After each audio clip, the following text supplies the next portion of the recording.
Dahil sa tuloy-tuloy na pag-ulan bunsod ng Bagyong Inday na nagpalakas sa habagat, kita ang pagragasa ng baha sa mistulang dagat sa Sitio Ambal, Barangay Aratok, Buldon sa Maguindanao del Norte.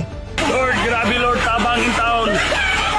Bakas ang takot at pangamba ng ilang mga residente sa Sitio Kapisulo ng Barangay Kalbay sa Davao Occidental sa pagtaas ng tubig nitong Biyernes ng gabi. Ayon sa kanila, basa na pati mga gamit nila at wala silang masilungan, kaya humingi sila ng tulong na pinadaan sa social media. Tuloy din ang rescue operation sa Barangay Tanuman matapos may ulat ang pagkawala ng isang 9 na taong gulang na bata dahil sa pagbaha. Patuloy rin ang clearing operation sa mga apektadong kalsada. Nagmistulang ilog naman ang ilang bahagi ng Davao City, particular sa Tibungco at Arcastillo. Ang ilang mga bata sinamantala at naligo sa baha. Stranded ang ilang mga biyahero dahil hindi naman madaanan ang kalsada papuntang Barangay Tanuman, San Jose at Abad Santos.